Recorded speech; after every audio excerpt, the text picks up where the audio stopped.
Cześć, witajcie moi drodzy. W kolejnym materiale zobaczymy sobie, jaka będzie pogoda w nocy ze środy na czwartek oraz w czwartek, bo słuchajcie, dni lecą, mamy już kolejny dzień już praktycznie za nami.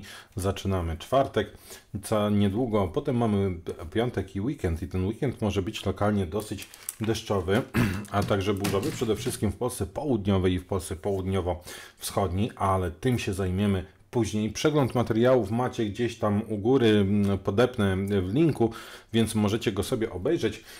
To, co teraz widzimy w tym momencie, to wzmianki na naszym kanale, bo wiecie, że jak udostępniacie, wrzucacie swoje materiały, na przykład burzowe na YouTube'a, to możecie je oznaczyć nami i ja wtedy je sobie widzę, mogę przeglądać. Wiecie, YouTube to jest bardzo duża czeluść i nie zawsze jestem w stanie wszystko zobaczyć. Ale tu, co bardzo przykuło moją uwagę, to materiał pana Tomka Wojciechowskiego, Szkwał nad Ostrowem Wielkopolskim z 30 lipca 2023 roku. I mogę wam powiedzieć, że bardzo piękna struktura i przede wszystkim bardzo ładnie nagrana z drona przede wszystkim. Zobaczcie, tutaj już widać chmurę, tu widać już chmurę szelfową. Również mamy jakieś dziwne maile. Mamy również tutaj gdzieś tam dalej widoczna jest również chmura stropowa, natomiast jak sobie przybliżymy, zobaczcie, jak to pięknie wygląda.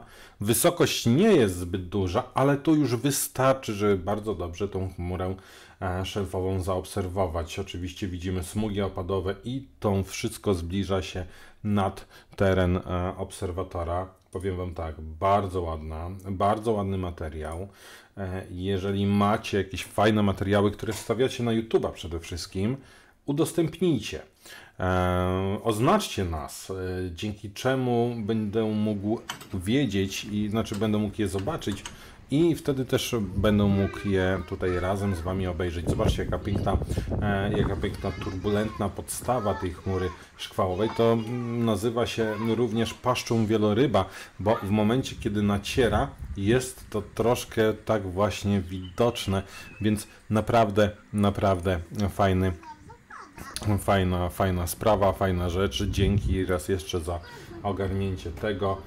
Dzięki też wam wszystkim za subskrypcje, za komentarze, za to, że wspieracie nasz kanał, czy to za pomocą subskrypcji takich płatnych, donate'ów, czy również za pomocą po prostu subskrypcji bądź udostępniania. Każde wsparcie tego kanału jest dla mnie na wagę złota i za wszystkie serdecznie dziękuję. Dzięki za obserwacje, za lajki, za udostępnianie tego dalej. Dzięki również za instalację monitora burz, aplikacji, dzięki której możecie być ostrzegani przed burzami, a ja już przechodzę do mapy dynamicznej sieci obserwatorów burz. Jeśli chodzi o mapę dynamiczną, to w tym momencie nad Polską nic się nie dzieje. Mamy bezburzewie tak zwane.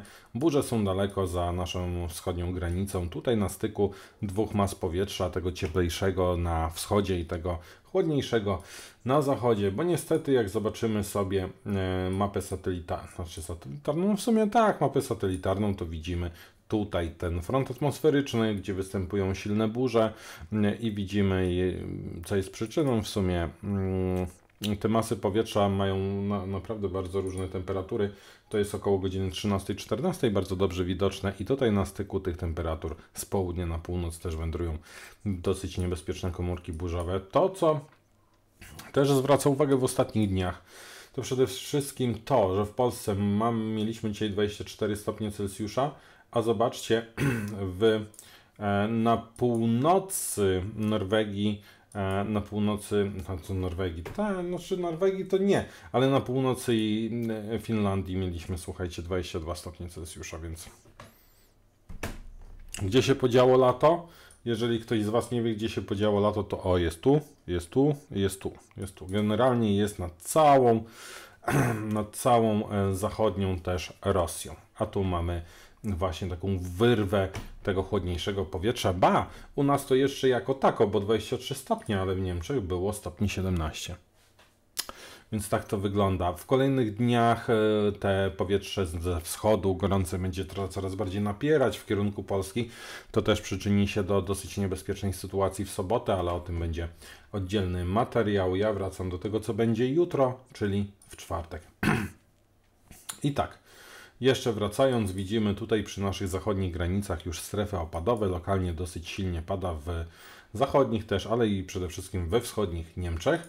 I jak widzimy sobie, ta strefa przemieszcza się w kierunku wschodnim, więc będzie osiągała, już w sumie osiąga nasze zachodnie granice i w kolejnych godzinach będzie przemieszczać się coraz bardziej w kierunku wschodnim. To też przyczyni się do tego transferu tych opadów deszczu. Jest to front atmosferyczny wraz z niżem Ksan, który jutro w godzinach południowych będzie nad Bałtykiem, natomiast przez Polskę przewędruje front atmosferyczny, który będzie na północy, w północnym sektorze zokludowany, natomiast w południowym pofalowany. Ten front atmosferyczny będzie przynosił opady deszczu, ale też lokalnie burze. Zerknijmy sobie na ciśnienie w tym momencie 1006 hektopaskali w Polsce południowo-wschodniej, w Polsce północno-zachodniej 997 hektopaskali. W miarę zbliżania się tego niżu Ksan do naszych polskich granic, generalnie do Bałtyku, to ciśnienie w Polsce północno-zachodniej,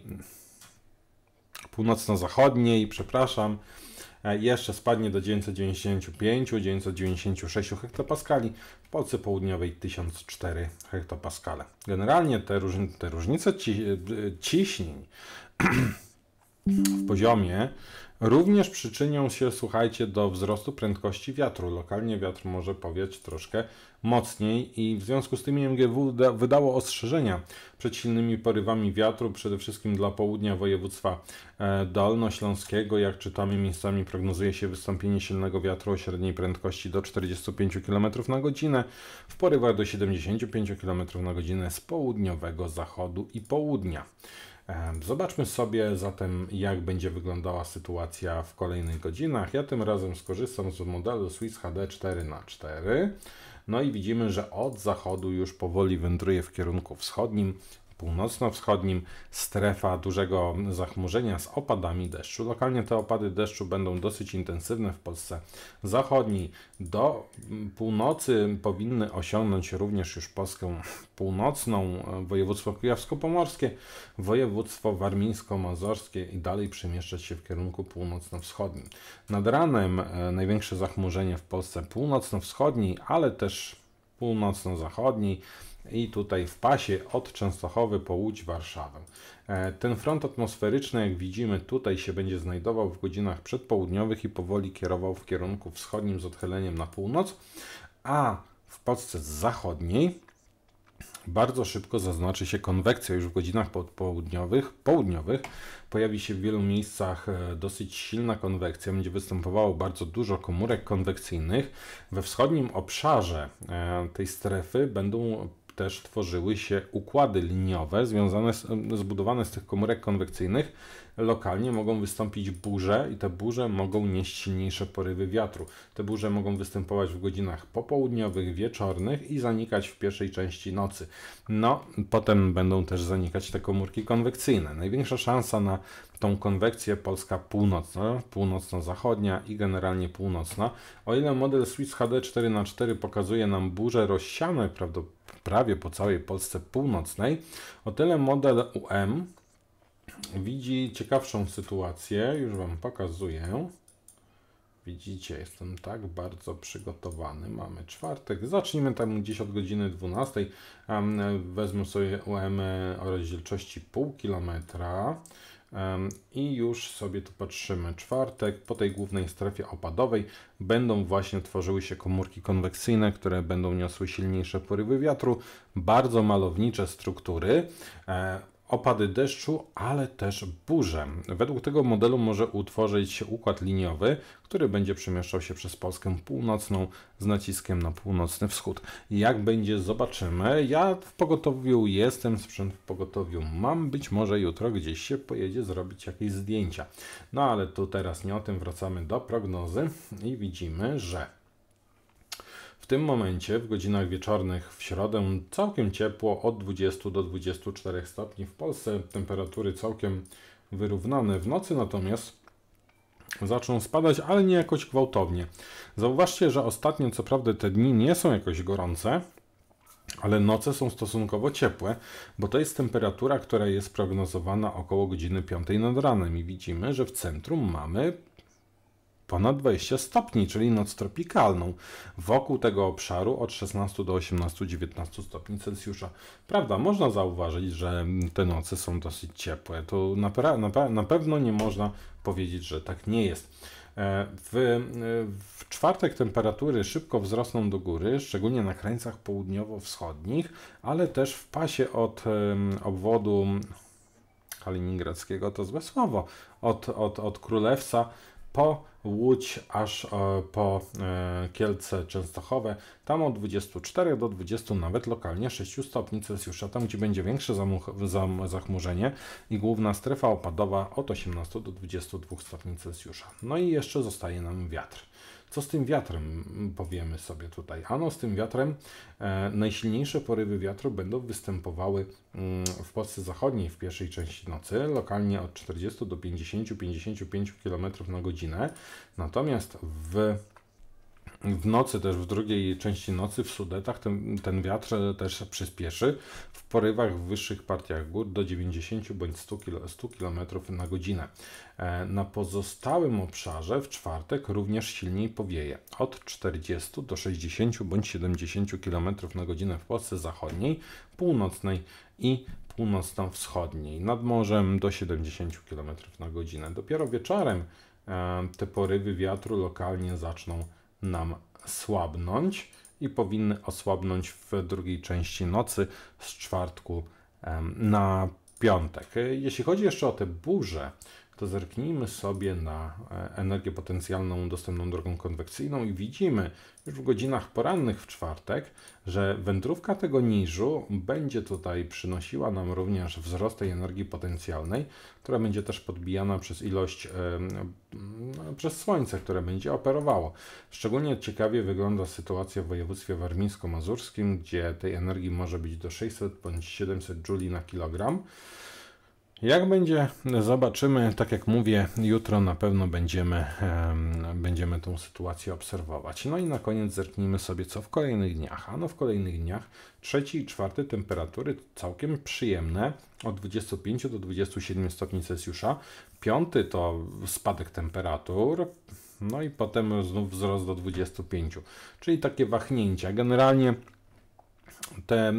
te ostatnie wyliczenia były takie dosyć mocno rozbieżne, bo jak sobie obserwujecie, to w jednym dniu temperatury były całkiem prognozowane w kolejnych dniach, że będą wysokie, w drugim dniu na kolejne dni, że te temperatury były niskie, ale teraz widzimy, że tu sytuacja nam się klaruje przynajmniej w kolejnych dniach, czyli 2 dni z takim delikatnym ociepleniem, wzrostem temperatur i potem spadek.